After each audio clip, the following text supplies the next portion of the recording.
Hello students, welcome to Hindi course. Let us begin this session.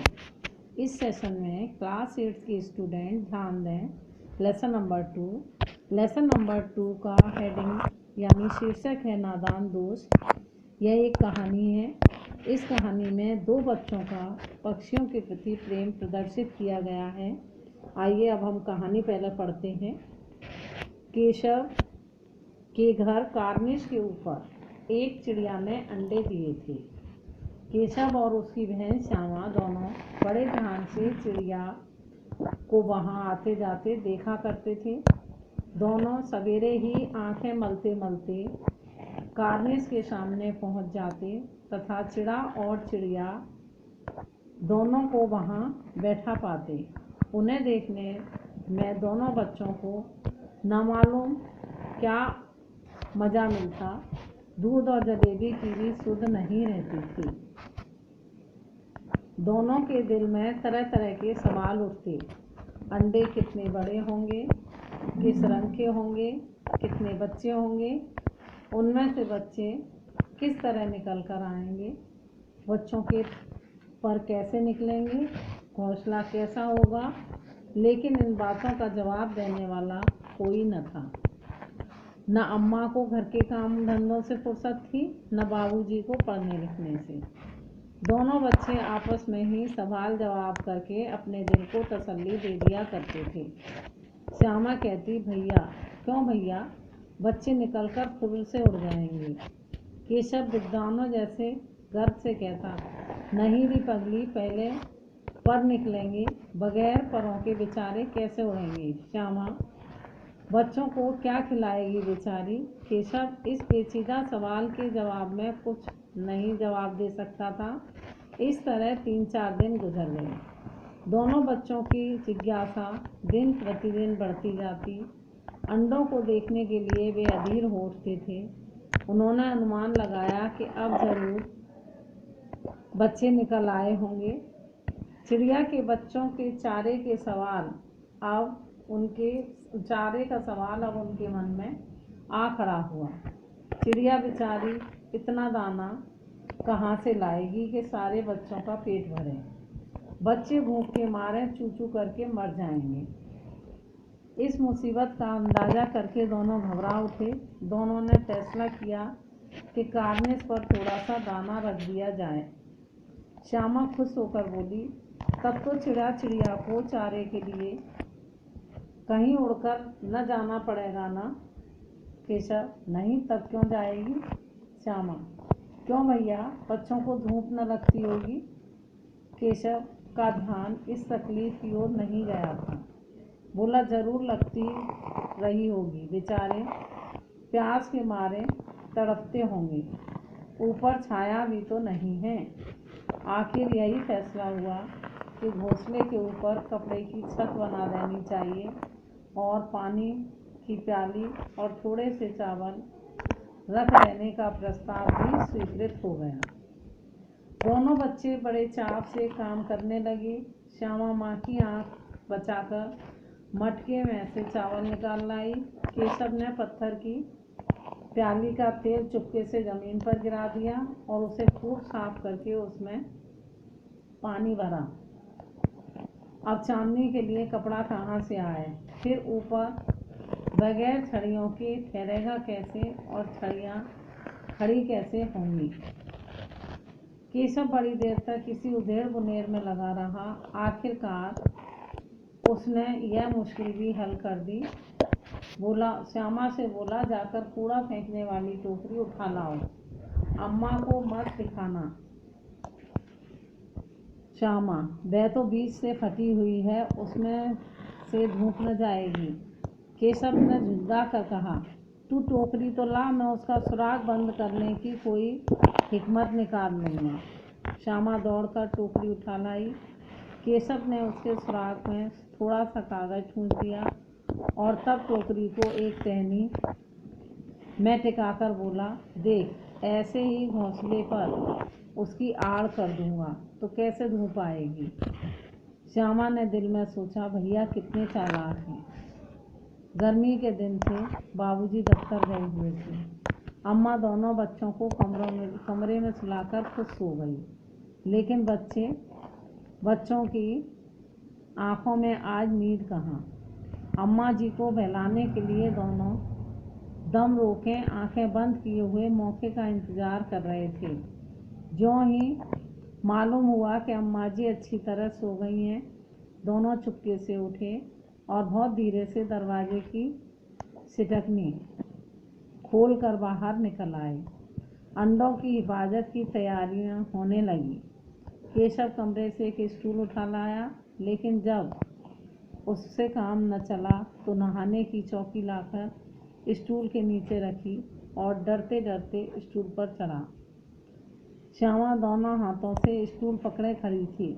Stool की चारों टांगें बराबर न होने के कारण जिस तरफ ज़्यादा दबाव पाता था, जरा सा हिल जाता। उस वक्त केशव दोनों हाथों से कार्निस पकड़ लेता और श्यामा को दबी आवाज़ में डांटता, अच्छी तरह पकड़ वरना उतर कर बहुत मारूंगा। मगर बेचारी का दिल तो ऊपर कार्निस पर था। बार बार उसका ध्यान उधर चला जाता और हाथ ढीले पड़ जाते।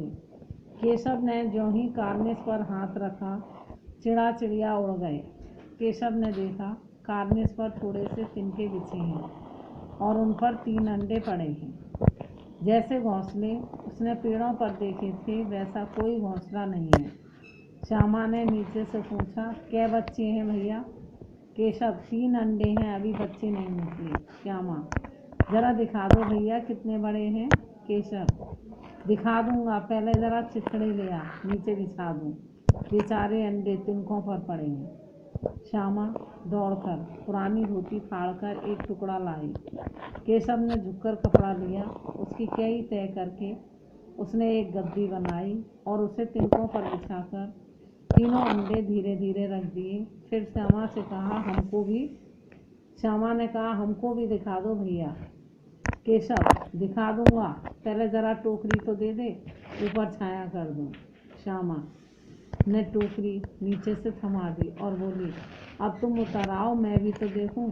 केशव ने टोकरी को एक टहनी से टिकाकर कहा, जा दाने और पानी की प्याली ले आ, मैं उतर आऊं तो तुझे दिखा दूंगा। श्यामा प्याली और चावल भी लाई। केशव ने टोकरी के नीचे दोनों चीज़ें रख दी और आहिस्ता से उतर आया। श्यामा ने गिड़गिड़ाकर कहा, अब हमको भी चढ़ा दो भैया। केशव, तू गिर पड़ेगी। श्यामा, ना गिरूंगी भैया, तुम नीचे से पकड़े रहना। केशव, ना, कहीं तू गिर पड़ी तो अम्मा तो मेरी चटनी बनाई डालेंगी, क्योंकि कहेंगी कि तूने ही चढ़ाया था। क्या करेगी देखकर। अब अंडे बड़े आराम से हैं, जब बच्चे निकलेंगे तो उनको पालेंगे। दोनों चिड़िया बार बार कार्निस पर आते और बगैर बैठे ही उड़ जाते। केशव ने सोचा, हम लोगों के डर से नहीं बैठ रहे हैं। स्टूल उठाकर कमरे में रखाया, चौकी जहाँ की थी वहाँ रख दी। श्यामा ने आंखों में आंसू भरकर कहा, तुमने मुझे नहीं दिखाया, मैं अम्मा जी से कह दूँगी। केशव, अम्मा जी से कहेगी तो बहुत मारूंगा, कह देता हूँ। श्यामा, तो तुमने मुझे दिखाया क्यों नहीं? केशव, और गिर पड़ती तो 4 सर न हो जाते? केशव, श्यामा, हो जाते तो हो जाते, देख लेना, मैं कह दूंगी। इतने में कोठरी का दरवाज़ा खुला और माँ ने धूप से आंखों को बचाते हुए कहा, तुम दोनों बाहर कब निकल आए? मैंने कहा था ना दोपहर को न निकलना। किसने किवाड़ खोले? किवाड़ केशव ने खोला था, लेकिन श्यामा ने माँ से ये बात नहीं कही। उसे डर लग रहा था कि भैया पिट जाएंगे। केशव दिल में कांप रहा था कि कहीं श्यामा कह न दे अंडे नहीं दिखाए थे। इससे अब उसे श्यामा पर विश्वास न था। श्यामा सिर्फ मोहब्बत के मारे चुप थी या इस कसूर में हिस्सेदार होने की वजह से, इसका फैसला नहीं किया जा सकता। शायद दोनों ही बातें थीं। माँ ने दोनों को डांट डपट कर कमरे में बंद कर दिया और आप धीरे धीरे पंखा झलने लगी। अभी सिर्फ 2 बजे थे, बाहर तेज लू चल रही थी। अब दोनों बच्चों को नींद आ गई थी। 4 बजे एकाएक श्यामा की नींद खुली। किवाड़ खुले हुए थे। वह दौड़ी हुई कार्निस के पास आई और ऊपर की तरफ ताकने लगी। टोकरी का पता न था।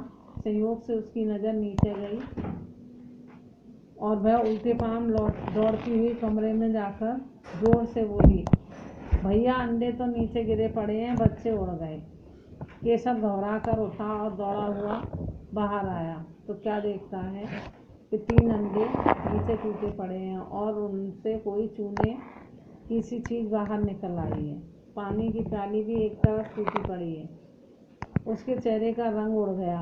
सहमी हुई आंखों से नीचे ज़मीन की तरफ देखने लगा। श्यामा ने पूछा, बच्चे कहाँ उड़ गए भैया? केशव ने करुण स्वर में कहा, अंडे तो फूट गए श्यामा, और बच्चे कहाँ गए?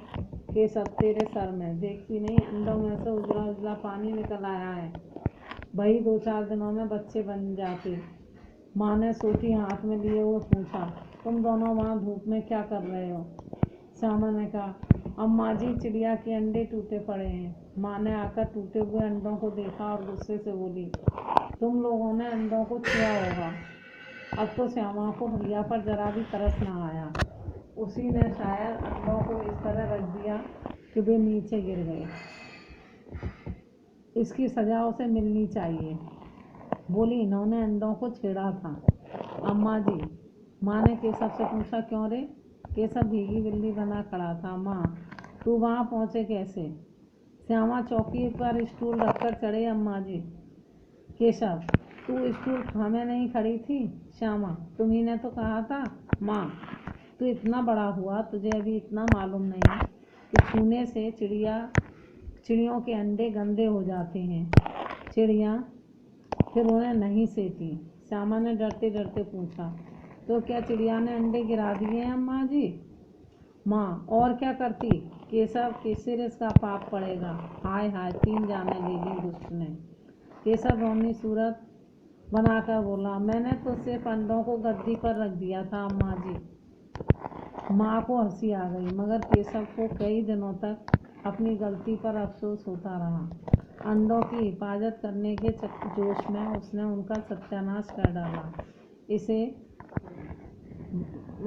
यह सोचकर वह कभी कभी रो पड़ता था और दोनों चिड़िया वहाँ फिर कभी दिखाई नहीं दी।